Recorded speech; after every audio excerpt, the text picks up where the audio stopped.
People assume silence means surrender. They forget that in the corporate world, silence is just the sound of someone pulling a grenade pin. When my new boss ordered me to personally fire 27 clients and copy human resources on every single document, he thought he was stripping away my power. He had no idea he was handing me the exact keys needed to legally detonate his $500 million fund. Hello and welcome back to Boss Revenge Stories. Unfortunately, YouTube has completely demonetized our channel, leaving us with absolutely zero operating budget to keep bringing you these tales of corporate justice.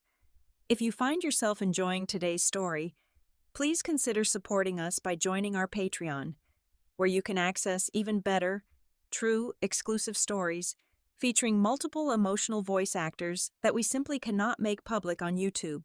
You can join right now by scanning the QR code on your screen or by clicking the Patreon link down in the description or the pinned comments. Now, let us dive right into today's story, featuring our protagonist, Everly Martinez. It was a typical soul-crushing gray Monday morning in Chicago. The kind of morning where the freezing rain slapped relentlessly against the floor-to-ceiling glass windows of Vanguard Nexus Holdings, perfectly mimicking the bleak, suffocating atmosphere inside the building. I am 34 years old, holding the prestigious yet currently precarious title of Director of Portfolio Management. I sat at my massive mahogany desk, staring blankly at the dual monitors that illuminated my face in a pale, harsh light. The office air felt incredibly thick, filtered through ancient corporate ventilation systems that somehow always smelled of stale coffee, expensive printer ink, and impending doom. My inbox chimed, shattering the quiet. A new message had just arrived from Julian Vance, the recently parachuted-in Chief Operating Officer. Julian was exactly the kind of corporate parasite you would expect to find in a mid-level investment firm desperately trying to play in the big leagues. He was a man who considered wearing a tailored suit jacket without a tie to be the absolute pinnacle of edgy professionalism. He bathed in a cheap, overwhelmingly aggressive cologne that lingered in the elevators long after he had exited, a scent that practically screamed unearned confidence. His entire professional vocabulary consisted of hollow, recycled buzzwords. He loved standing in front of whiteboards, talking about how we needed to disrupt the market, synergize our assets, and pivot our core strategies. In reality, his only actual strategy was bleeding our clients dry for short-term quarterly bonuses, leaving the long-term relationships to rot and die. I clicked open the email. There was no good morning, or even a basic hello. Just a single cold line of text staring back at me from the screen. Effective today, all client termination decisions must be executed personally by you, but all paperwork must CC Chloe in Human Resources for process oversight. No exceptions. Any normal person would have felt a sudden surge of hot, righteous anger. They would have stormed down the glass-paneled hallway, marched right into his corner office, and demanded a logical explanation. But I did not feel angry. I felt an absolute chilling calm settle deep over my bones. I leaned back in my ergonomic leather chair and looked out at the gloomy Chicago skyline. I thought about the last 8 years of my life. 8 entire years of my youth, poured directly into the concrete and steel of this firm. When I started, our real estate division was a joke. I built this commercial real estate portfolio entirely from scratch. I remembered the endless red-eye flights across the country, the 3 o'clock in the morning conference calls with overseas investors, the countless dinners where I smiled through absolute exhaustion just to secure our anchor tenants. I sacrificed personal relationships and holidays, all to build a roster of 27 premier clients. I nurtured those delicate relationships. I built a solid foundation of unwavering trust. And now, Julian wanted to burn it all down to artificially inflate his very first quarterly earnings report. His strategy was as transparent as the pristine glass walls enclosing my office. The commercial real estate market was shifting, and Julian wanted to aggressively liquidate our prime assets for a quick cash grab. To do that, He needed to purge our long-term, stable clients who were happily locked into favorable rates. But Julian was far too much of a coward to do the dirty work himself. He wanted to use me as his personal corporate executioner. He was forcing me to be the public face of the betrayal, the one to fire the very clients I had spent nearly a decade protecting. Furthermore, the mandate to copy Chloe from human resources on every single document was the ultimate insult. Chloe was not a human resources professional. She was Julian's loyal corporate spy, a woman who treated company policy as a weapon rather than a shield. She was placed there to monitor my every move and ensure I did not step out of line. It was a textbook corporate maneuver to officially tie my hands, strip me of my hard-earned autonomy, and reduce me to a mere puppet. He was systematically building an impenetrable paper trail of supervised, hostile client terminations. I knew exactly how this playbook ended. He was preparing to inevitably terminate my employment once the dirty work was completed. He wanted me to take the absolute fall for the mass exodus of goodwill, while he stood on the podium and reaped the massive financial bonuses of the sell-off. He thought he had me completely boxed into a corner. He thought my total silence over the past few weeks was a sign of total submission, a white flag waving in the toxic corporate breeze. I placed my fingers gently on the mechanical keyboard. I did not draft a lengthy emotional defense. I did not run crying to the managing partners. I simply hit the reply button and typed two simple words. Understood. I clicked send, watching the email vanish into the company server. Then, sitting entirely alone in my quiet, gray office, I smiled. A genuine, chilling smile that did not quite reach my eyes. Because in his arrogant, desperate haste to assert dominance, Julian Vance had made one catastrophic, fatal error. He was an operations guy, a man who only looked at the surface-level bottom line on a flashy spreadsheet. He was far too lazy to ever dig into the physical archives. He had never bothered to read the actual fine print. He had absolutely no idea that I was the exact person who had meticulously drafted the original, legally binding contracts for every single one of those 27 clients. To understand the profound satisfaction of that single email reply, you have to rewind the clock back exactly 3 months. The corporate execution Julian Vance orchestrated did not begin with a formal write-up or a harsh reprimand in a sterile conference room. That would have been far too direct, far too honest for a man of his caliber. Instead, he employed a masterclass in corporate gaslighting. He did not fire me. He simply began the meticulous, suffocating process of erasing me from existence. It started subtly. A sudden shift in the prevailing winds of the office floor. My weekly Tuesday morning strategy alignments, a staple of my schedule for the better part of a decade, were quietly canceled without explanation. When I inquired, his executive assistant offered a polite, rehearsed smile and mentioned a minor scheduling conflict. Then, the electronic tethers began to snap. I would notice my name conspicuously absent from the carbon copy line of crucial email threads regarding properties I had personally acquired. Decisions about lease renewals, tenant improvements, and zoning disputes were suddenly being finalized over my head. My digital calendar, which used to resemble a densely packed, multicolored grid of constant activity, slowly morphed into a barren, terrifying expanse of white space. Nature abhors a vacuum, and Julian quickly filled the void he created around me with his own loyalists. He ushered in a squad of overly groomed 20-something men he proudly introduced as optimization strategists. They were an insufferable breed of fresh business school graduates who wore expensive, overly tight slacks and carried themselves with the unearned arrogance of seasoned titans. These were boys who could not read a basic municipal zoning blueprint to save their own lives. They could not distinguish between a commercial load-bearing column and a decorative drywall partition. Yet, there they were, sitting in our glass-walled meeting rooms, lecturing my veteran clients about maximizing spatial efficiency and leveraging real estate synergies. Watching them handle my portfolio was like watching toddlers play with live ammunition. But I was powerless to intervene. Within 6 weeks, I had been completely transformed into a living, breathing ghost haunting the 14th floor of Vanguard Nexus Holdings. The psychological toll of that isolation was heavy and deliberate. When I walked down the hallways, the vibrant, competitive energy of the office would suddenly flatline. Junior analysts who used to casually swing by my desk for advice now suddenly found the carpet incredibly fascinating whenever I approached. Conversations in the communal break room would instantly die out the moment I stepped through the doorway, replaced by the deafening hum of the oversized refrigerator and forced, awkward coughs. Everyone in the building had collectively decided I was dead weight, a walking corpse simply waiting for the inevitable severance package to drop.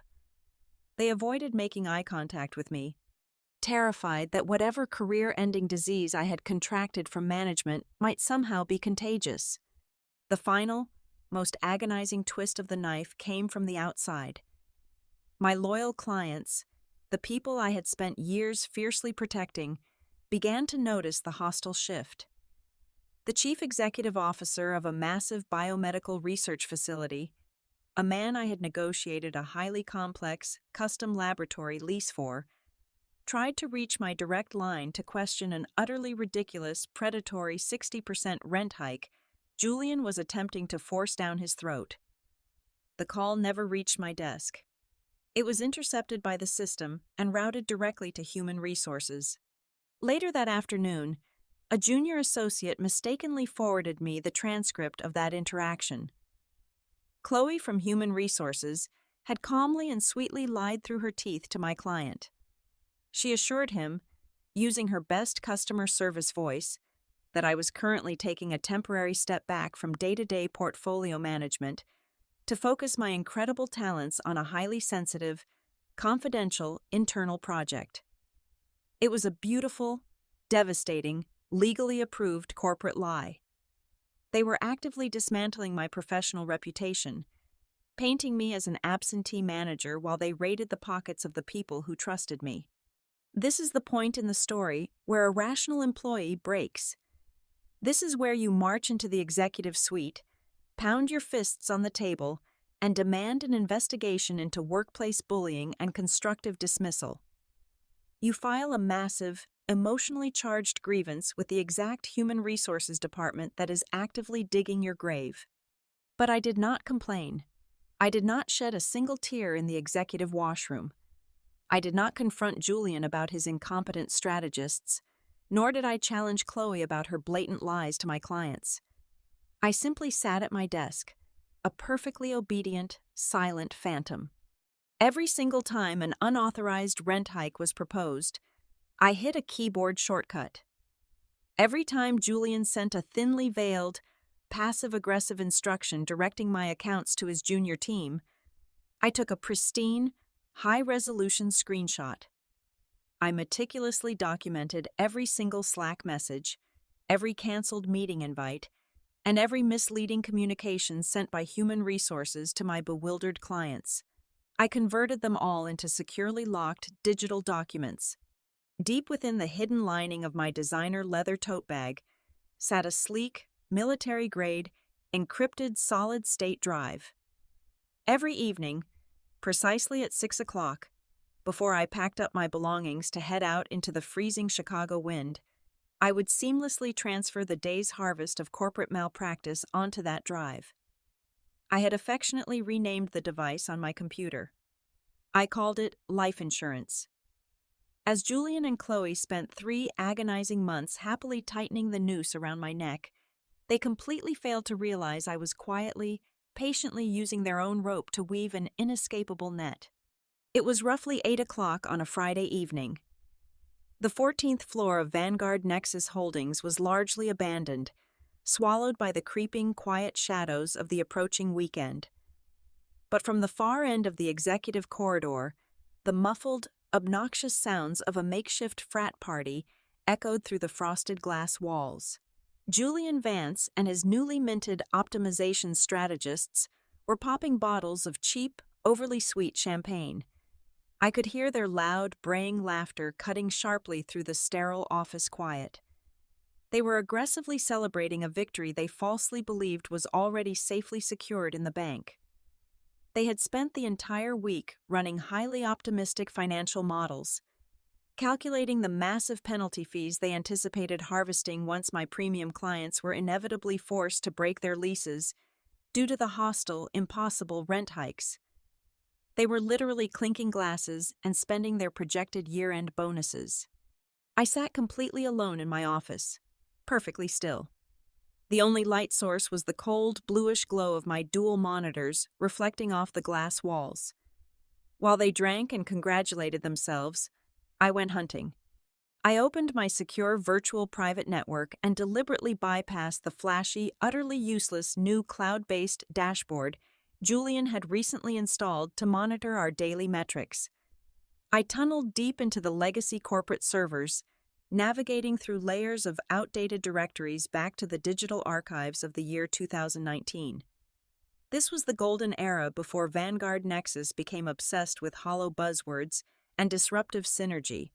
It was a time when we actually built enduring value. I pulled up a heavily encrypted, restricted access folder labeled simply as Tier 1 accounts. These were not your average strip mall dental clinics or boutique downtown law firms. These were 27 colossal entities. We were talking about massive biomedical research conglomerates, sprawling international tech campuses, and heavily fortified corporate logistics hubs. I opened the master file for the biomedical giant I had thought about earlier. I scrolled past the standard 50-page boilerplate lease agreement, completely ignoring the basic clauses detailing structural maintenance responsibilities and executive parking allocations. I was looking for something very specific, a highly classified document buried deep in the supplementary appendices. There it was, Addendum C-19. Reading the crisp, precise legal jargon on the screen felt exactly like unearthing a beautifully preserved, highly lethal weapon. You see, back in the year 2019, the commercial real estate market in Chicago was fiercely competitive. It was a brutal buyer's market. To convince these massive, cautious corporations to anchor our newly developed properties and willingly lock themselves into rigid 10-year leases, I had to offer them something truly extraordinary. I could not simply give them cheaper rent without instantly angering our conservative board of investors, so I gave them a completely different kind of security. I gave them an ironclad key person clause. In the high-stakes, paranoid world of venture capital and elite corporate management, a key person clause is a standard, highly effective safety net. It essentially dictates that the financial investment or the binding contract is entirely contingent upon the continued, active involvement of one specific, crucial individual. In this particular real estate portfolio, that specific individual was me. I had drafted the clause myself, meticulously wording every single sentence and securing quiet, official approval from the previous, far more competent executive board. The legal language was beautifully, terrifyingly unambiguous. Addendum C-19 explicitly stated that if Everly Martinez was ever officially removed from the direct primary management of their specific portfolio, or if Vanguard Nexus Holdings initiated a unilateral termination of the lease through her direct authorization, a catastrophic failsafe would immediately activate. This failsafe meant the client was instantly granted the absolute, legally binding right to vacate the premises. They could dissolve the massive 10-year contract overnight. And here is the truly lethal part of the addendum. They could do so entirely penalty-free. They would not owe Vanguard Nexus a single dime of the standard multi-million-dollar early termination fees. But I had gone one step further when drafting that beautiful piece of paper. To ensure my clients were truly, comprehensively protected from future corporate vultures, I added a highly punitive financial rider. If the termination clause was triggered by Vanguard Nexus, our firm was legally obligated to pay for the client's comprehensive relocation expenses. We would literally have to foot the bill for moving entire Level 3 biohazard laboratories and multi-story, temperature-controlled server farms. This was the massive, fatal blind spot in Julian Vance's aggressive master plan. His ego was so blinding, his reliance on middle management metrics so absolute, that he simply assumed every single client contract in the building was a standard, off-the-shelf corporate template. He relied entirely on his brightly colored executive summary dashboards, which only displayed the projected early termination penalties automatically calculated by the standard software. He looked at those 27 VIP clients and saw giant, juicy piggy banks just waiting to be smashed open. Julian genuinely believed that by forcing me to personally send the termination emails, he was cleverly shifting the human blame while simultaneously triggering those standard penalty clauses. He thought he was about to inject tens of millions of dollars of free capital into his very first quarterly earnings report, cementing his status as a ruthless corporate genius. He never once bothered to venture down into the actual physical legal archives to read the original, signed, hard copy contracts. He did not know Addendum C-19 existed. But before I could proceed, I needed to be absolutely, perfectly certain. The trap had to be entirely airtight. I minimized the archival server and opened the company human resources portal.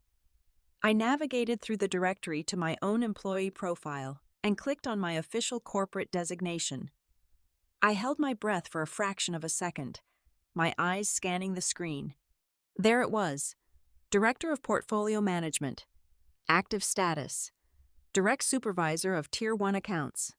Despite 3 entire months of aggressive psychological warfare, despite quietly removing my name from calendar invites, and despite sending his arrogant boys to harass my clients, Julian had been far too lazy and arrogant to actually process the necessary legal paperwork with human resources to formally alter my job description.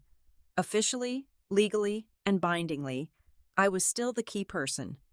The leverage was not just absolute.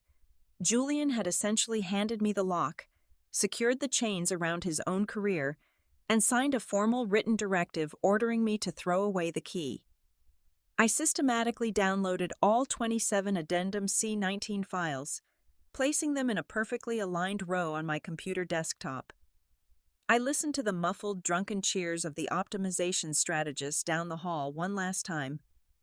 Let them drink their cheap champagne tonight, I thought, resting my hand on the mouse. Come Monday morning, I was going to give them exactly what they asked for.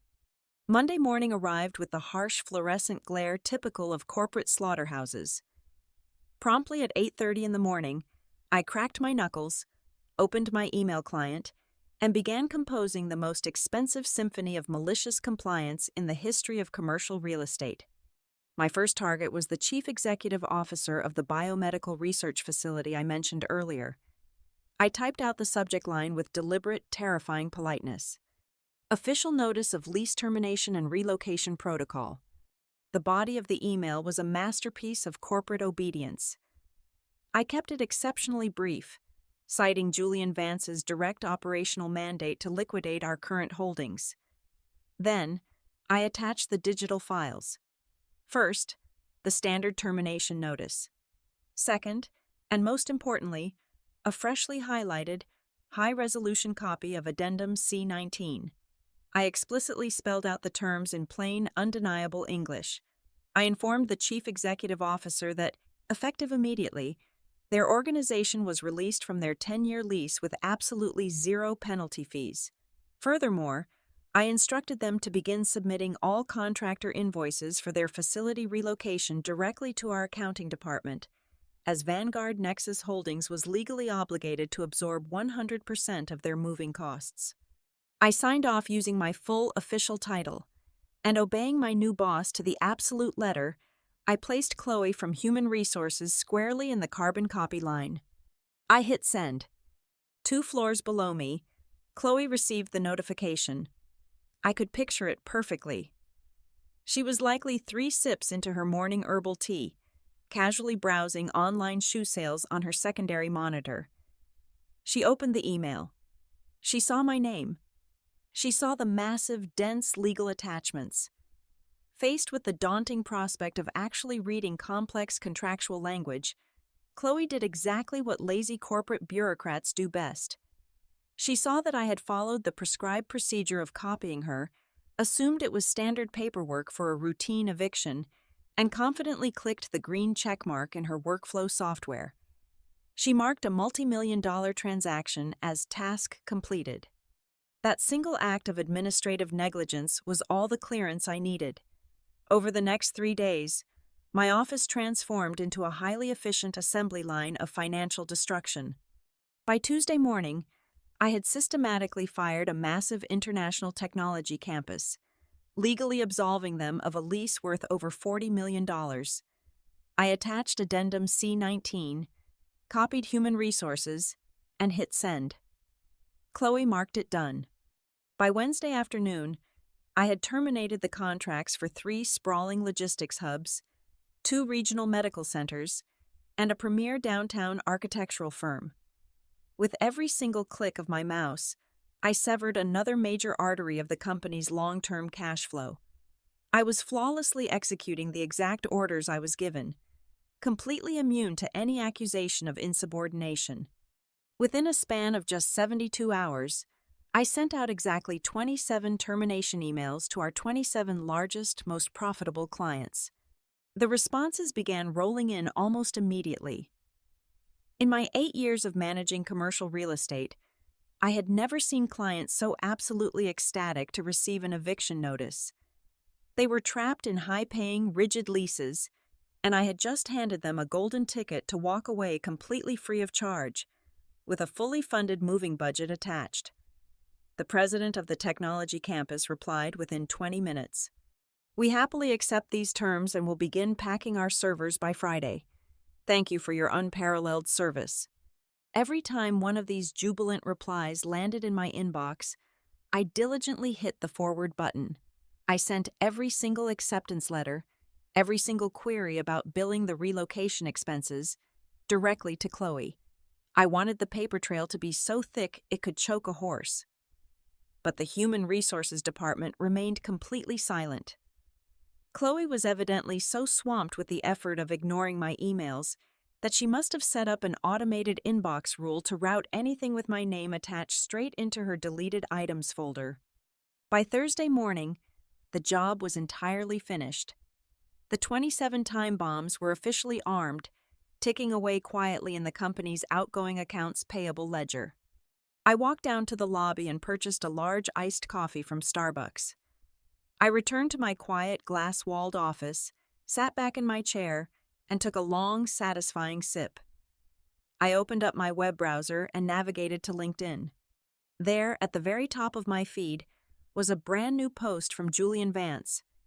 He had uploaded a highly filtered photograph of himself standing in our boardroom, wearing his signature jacket without a tie, pointing aggressively at a whiteboard full of meaningless business models. "Thrilled to announce that Vanguard Nexus is officially trimming the fat," his caption read. "We are synergizing our core assets, breaking through outdated paradigms, and aggressively pivoting toward a new era of unprecedented, record-breaking profitability. Big things are coming." I read the post twice. I looked at the 300 automated likes and the dozen sycophantic comments from his newly hired strategists praising his visionary leadership. I took another sip of my iced coffee, staring at the screen as the ice cubes clinked softly against the plastic cup. "Oh, Julian," I whispered to the empty room, "you have absolutely no idea just how big those things are going to be." The explosion did not happen with a loud bang, but rather with the soft, terrifying click of a computer mouse in the accounting department. Precisely at 9 o'clock on Friday morning, the senior financial analysts ran the automated end-of-week cash flow extraction.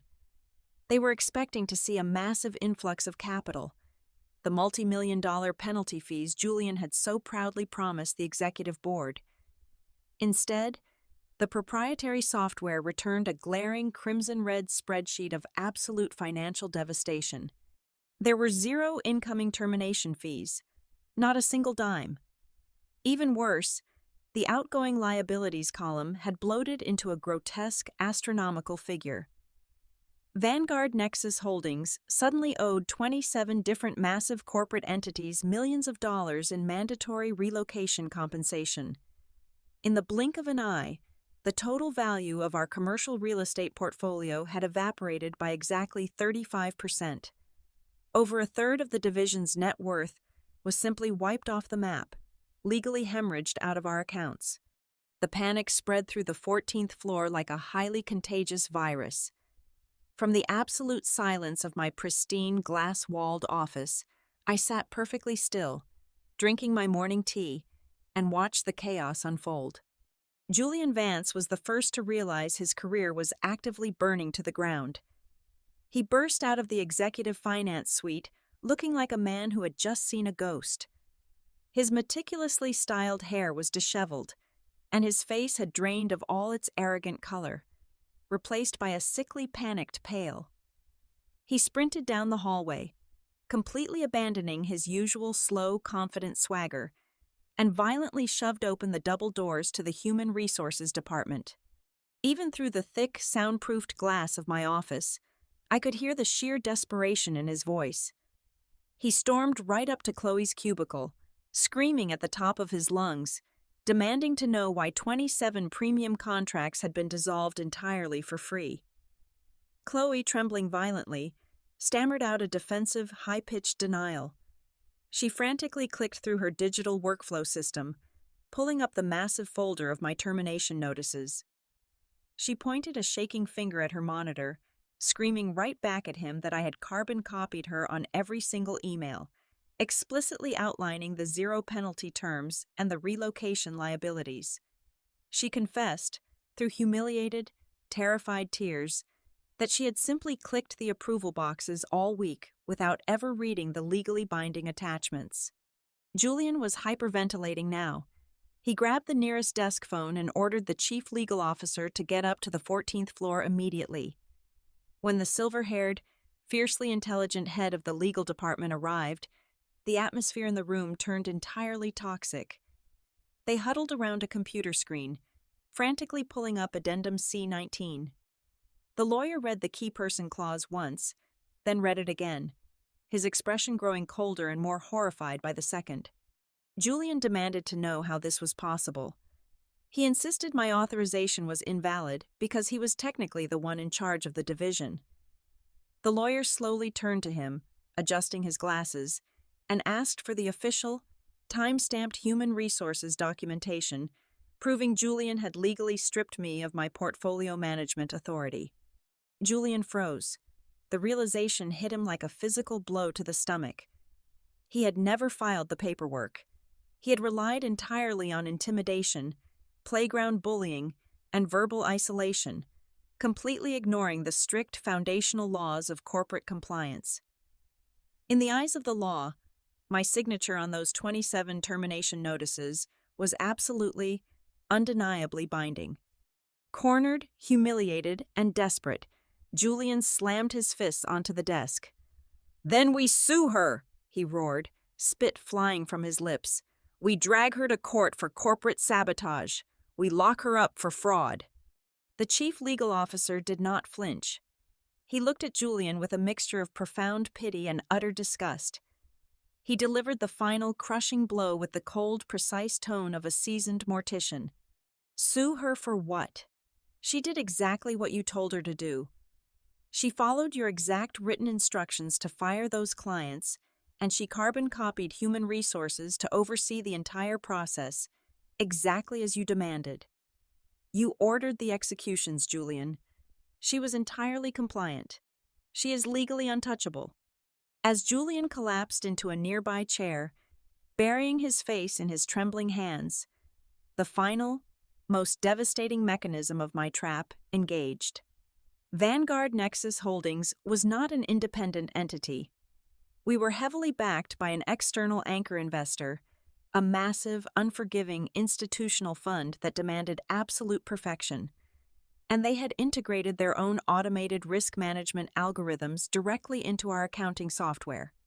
The exact moment our portfolio value plummeted by 35%, an emergency distress signal was automatically fired across the city, landing directly on the screens of the ruthless people who held the ultimate life and death power over our company. Within 10 minutes, every executive phone on the floor began ringing simultaneously.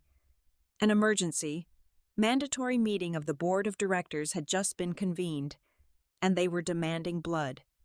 The emergency board meeting convened exactly 45 minutes after the accounting disaster was discovered. The atmosphere inside the grand, glass-enclosed executive boardroom on the top floor was suffocating, thick with the metallic scent of pure, unadulterated fear. At the head of the massive, polished mahogany table sat the representative of our anchor investor. He was a terrifying, deeply intimidating man in his late 50s, dressed in a bespoke charcoal suit that probably cost more than Julian Vance's entire annual salary. He held absolute, unilateral veto power over Vanguard Nexus Holdings. When he breathed, the board of directors held theirs. Julian was stationed halfway down the table, and he looked entirely broken. The man who had strutted through the office just 24 hours ago was now sweating so profusely that large, dark patches stained the underarms of his signature tieless suit jacket. He was desperately, frantically attempting to spin the narrative, his voice cracking as he slammed his hands on the table. "She went completely rogue," Julian pleaded, his eyes darting around the room, begging for a lifeline that simply did not exist. This was calculated fraud. She acted entirely out of control, bypassing my authority to sabotage this firm. We need to press criminal charges immediately. The anchor investor did not even blink. He did not acknowledge Julian's existence. He simply turned his icy gaze toward the chief legal officer, who was sitting perfectly upright, nursing a glass of sparkling water. "Counsel," the investor said, his voice a low, gravelly rumble that commanded absolute silence. "Is there any merit to this accusation? Show me the evidence." The silver-haired lawyer calmly set down his glass and opened his leather-bound portfolio. "None whatsoever, sir," he stated coldly. Every single action taken by the portfolio management director was completely legal and contractually binding. Furthermore, she was acting on explicit, written directives from the chief operating officer himself. Julian ordered her to terminate the clients, and he ordered her to submit the paperwork through human resources. She executed his exact commands flawlessly. It is an airtight case of compliance. The room fell into a deathly, paralyzing silence. Julian opened his mouth to argue, but the words died in his dry throat. Then, the true climax of the afternoon arrived. The investor slowly reached into his briefcase and produced a thick, gold-embossed binder. It was the Master Fund Charter, a foundational document Julian had clearly never bothered to read. The investor flipped to a heavily tabbed section near the back. "Section 4, Paragraph 12, the investor read aloud, his voice echoing off the glass walls. "If any gross operational error or negligence by the executive management team results in a sudden portfolio devaluation exceeding 20%, the primary investor reserves the immediate right to entirely withdraw funding and unilaterally terminate the responsible management personnel." He closed the binder with a sharp, echoing snap. The sound made Julian physically jump in his seat. "Your little strategic pivot just cost us 35% of our asset value in a single morning, Mr. Vance," the investor said softly. The air in the room practically froze solid. The investor pressed a button on the intercom sitting in the center of the table. "Send her in." The heavy oak doors clicked open. I stepped into the boardroom. I had already packed my personal belongings and was wearing my tailored, camel-colored winter trench coat, fully prepared to walk out into the freezing Chicago afternoon. My posture was perfectly straight, my expression entirely neutral. I did not project anger, and I certainly did not project fear. I was a calm, unbothered sea. The moment Julian saw me, whatever fragile grip he had left on his sanity completely shattered. He leaped out of his chair, pointing a trembling finger at my face. "You planned this," he screamed, his voice echoing wildly. "You deliberately set me up to take the fall for your toxic contracts. You are a parasite." I did not look at Julian. I did not even turn my head in his direction.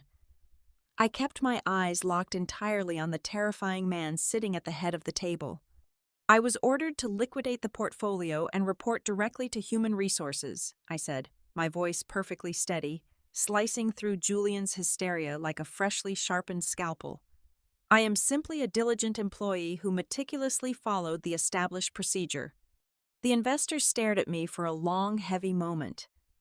A microscopic, almost imperceptible smirk tugged at the corner of his lips.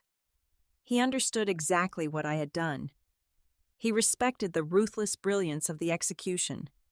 The investor broke eye contact with me and picked up Julian's executive personnel file.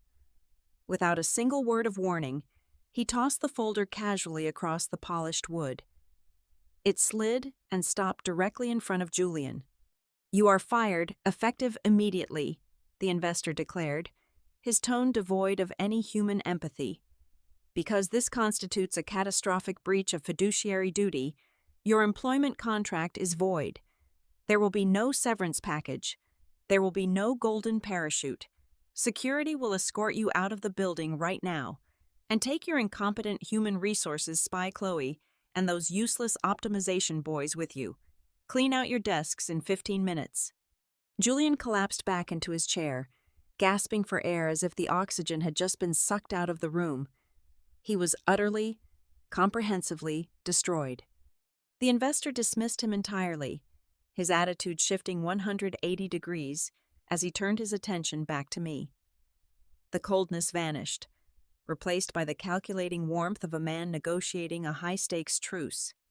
"We have a massive mess on our hands," the investor said smoothly.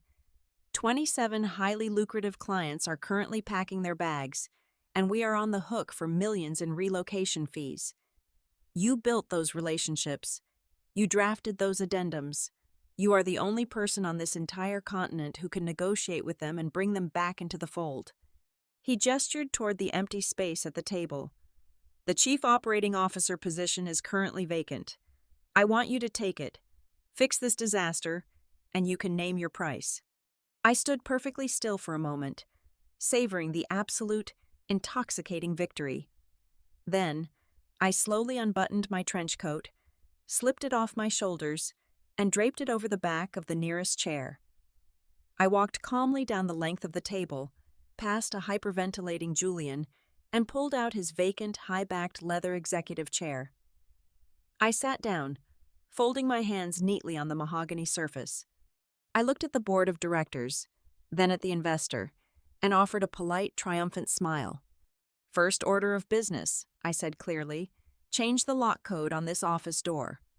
Thank you so much for taking the time to listen to this story today. It truly means the world to me. Where in the world are you tuning in from right now? Please let me know in the comments below. I would love to read them. If you found yourself enjoying today's journey into corporate justice, please consider helping us out by joining the Boss Revenge Stories Patreon. As I mentioned, YouTube has completely demonetized our channel, so we rely entirely on your amazing support to keep operating and to bring you the absolute best, true, exclusive stories that we simply cannot make public on this platform. You can easily join by scanning the QR code currently on your screen, or just click the Patreon link provided down in the description or the pinned comment section. Have a wonderful day, and I will see you in the next one.